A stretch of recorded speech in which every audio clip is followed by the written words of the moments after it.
ce n'est pas Noguès, c'est d'Alger. Un centre, deux défenseurs rouennais glissent. Onis reste debout et marque le 4e but pour Monaco.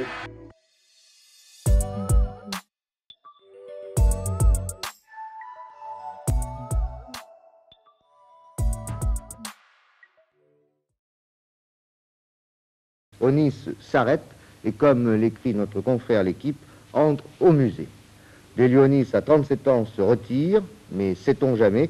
De toute façon, il demeure le meilleur buteur du championnat. En 14 saisons en France, il a marqué 328 buts en 471 matchs sous les couleurs de Reims, Monaco, Tours et Toulon, dont 298 en première division, un record historique.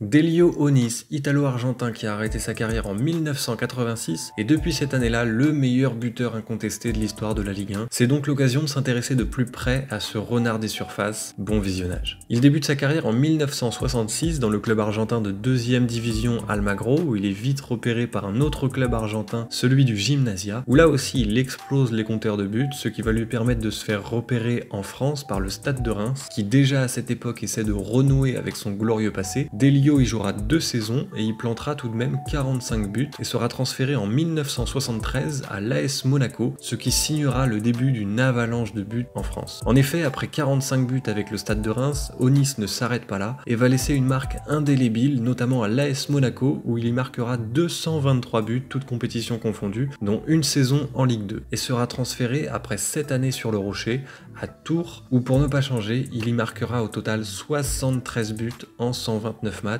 puis terminera sa carrière au Sporting Club de Toulon avec un total de 40 buts en 81 matchs à cause d'une blessure qui l'obligera à arrêter à tout de même 36 ans. Delio Onis est l'incarnation même du renard des surfaces, mais si l'on croit les déclarations de ses anciens coéquipiers, c'était un joueur qui avait de nombreuses qualités, c'est sûr. On ne marque pas autant de buts sans aucun talent, mais son talent justement était peut-être de savoir mieux se placer que les autres. Roland Courbis, son ancien partenaire à Monaco, décrit un joueur avec une allure peu courante, des pieds en canard et une façon bizarre de se déplacer, mais dit également que ces déplacements envoyaient les défenseurs adverses dans de fausses pistes, ce qui permettait d'être imprévisible. Delio Onis est décrit par toutes les personnes l'ayant vu jouer comme un joueur avec un flair comme très peu d'attaquants ont, et ce flair, allié à une intelligence de déplacement, en font un joueur remarquable et remarqué à son époque. Pour l'anecdote qui prouve encore un peu plus son sens du but, c'est encore Roland Courbis qui raconte qu'aux entraînements, son équipe gagnait pratiquement à tous les coups et que même quand il s'amusait à être défenseur ou bien même gardien, réussissait toujours à partir du bon côté avant même la frappe. Pour conclure, nul doute que Delio Onis était un buteur hors pair, le seul point noir au tableau serait sûrement de n'avoir jamais goûté à la sélection d'Argentine. Étonnant vu son niveau de l'époque, même si c'était peut-être aussi une ère où les joueurs jouant en Europe étaient peut-être moins regardés en Argentine, je ne sais pas, mais tout ça n'enlève rien à son histoire en France, et son record à mon avis est loin d'être battu, étant donné que désormais, un grand buteur de Ligue 1 ne reste pas assez longtemps en France. Avec toutes les sollicitations des autres grands clubs européens, la tentation est trop grande.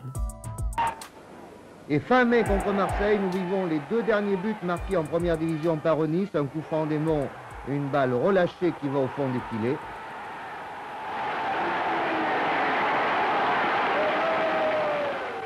Et puis une tête de près devant Lévy.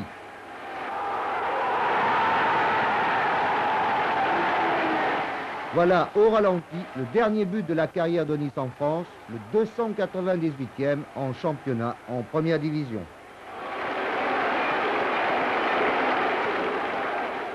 Monsieur Onis, merci pour l'ensemble de votre œuvre. On vous regrette déjà, mais peut-être rendrez-vous encore quelques services.